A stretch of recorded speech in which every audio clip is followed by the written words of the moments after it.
প্রিয় দর্শক, আসসালামু আলাইকুম ওয়া রাহমাতুল্লাহি ওয়া বারাকাতুহু। করব খামার গর্ব দেশ, আমার সোনার বাংলাদেশ। দর্শক, আপনারা অনেকেই হাঁস খামার করতে চান, আসলে সবারই পুকুর নাই। আমাকে ফোন দিয়ে বলেন যে ভাই, পুকুর ছাড়া হাঁস খামার করবো কিভাবে বা করা সম্ভব কিনা, আদৌ করা যায় কিনা। তো দেখেন, আমি একটা অবস্থান করতেছি বর্তমানে মাছলি হাঁস খামারের একটা প্যারেন্টস স্টক। এটা সম্পূর্ণ আবদ্ধ অবস্থা আমরা করছি। এখানে কিন্তু কোনো পুকুর নাই। হ্যাঁ, এখানে আমরা যে একটা ঘর করছি, এই ঘরেও আমরা সম্পূর্ণ একদম কম খরচে করছি। একটা টিনও নাই কিন্তু এই ঘরে, আমরা আশ্চর্য হয়ে যাবেন, বিশাল বড় ঘর করছি, টিন নাই কিন্তু এখানে। আমরা সম্পূর্ণ এটা আবদ্ধভাবে করছি। এখানে 2500 হাঁস আমরা রাখছি। এটা একটা আদর্শ আবদ্ধ হাঁসের খামার। এটা আমরা যদি করি, পুকুর ছাড়া করতে পারি, আপনারা কেন করতে পারেন? অবশ্যই পারবেন।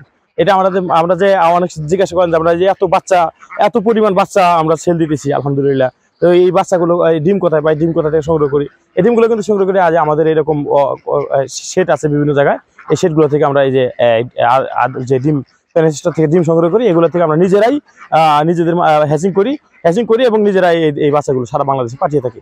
তো এই যে আজকে এই খামারের আদর্শ যে একটা আবদ্ধ খামার, এই খামারের আদ্য প্রান্তে আপনাদেরকে বলবো।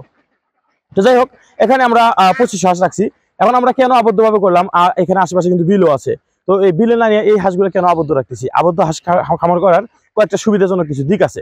তো আবদ্ধভাবে হাঁস পালনের সুবিধাজনক দিকগুলোর মধ্যে একটা সবচেয়ে অন্যতম দিক হলো যে এই আবদ্ধভাবে হাঁস খামার করলে রোগ বালাই থেকে অনেক সেফ থাকা যায়।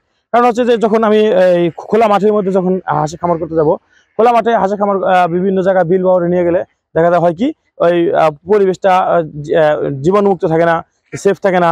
এবং হচ্ছে কি বলে আপনার ওই জায়গাগুলোতে রোদ থাকে প্রচুর, গরম পানির মধ্যে নামানো হয়, বা বাহিরের অসুস্থ হাঁস আসিয়া ওইখানে যোগ দেয়।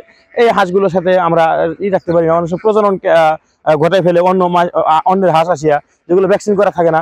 ওই বিভিন্ন কারণবশত দেখা যায় ওইসব হাঁসি থেকে আমাদের হাঁসগুলোর মধ্যে রোগ ছড়া যায় এবং সমস্যা দেখা দেয়। এজন্য আবদ্ধ হাঁসি খামার করলে এই সমস্যাটা দেখা দেয় না। নিজেদের হাঁসি খামার, নিজেদের হাঁস আমরা ভ্যাকসিন করে নিয়েছি, বাস এখানে খুব সুন্দরভাবে আছে। তো এই একটা আবদ্ধ হাঁস খামারের সুবিধা। আবার আবদ্ধ হাঁস খামারের আরো একটা সুবিধা হলো যে আপনি এই হাঁসের খামার করার পাশাপাশি অন্যান্য কিছু করতে পারতেছেন। কেউ বিদেশ আছে, বিদেশ থেকে বাড়িতে টাকা পয়সা দিচ্ছে, বা দেখা যায় দেশে যারা ওয়াইফ আছে বা বাচ্চা কাচ্চা আছে, বা তার ভাই বোন বা বাবা মা আছে, তারা সুন্দরভাবে বাড়ির পাশে সুন্দরভাবে একটা আবদ্ধ হাঁসের খামার করতেছে। এখানে কোনো তেমন বেশি শ্রম নাই। এখানে শ্রমের মধ্যে কি, এখানে যে পুকুর আমরা এখানে দেখেন দেখাইতেছি, এখানে একটা একটু 1.5 ফিট, আচ্ছা, এখানে আমরা কিন্তু 1.5 ফিটের মতো এই কি বলে একটা পানির ব্যবস্থা করছি।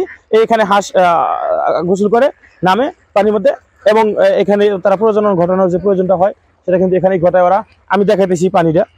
তো এই যে এখানে কিন্তু পুকুরের কাজ দিতেছে, এখানে এই যে পানি আসতেছে, পানি যাইতেছে, আমি দেখাই আপনাদেরকে একটু।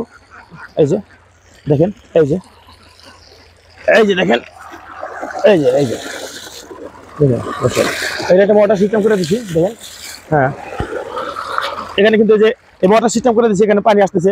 এই পানিটা আবার যদি ময়লা হয়ে যায় বা গরম হয়ে যায়, প্রয়োজনে ওই পাশ থেকে আমরা বের করে দেওয়ার ব্যবস্থা আছে, পানি বের করে দিই। এভাবে কিন্তু একটা আবদ্ধভাবে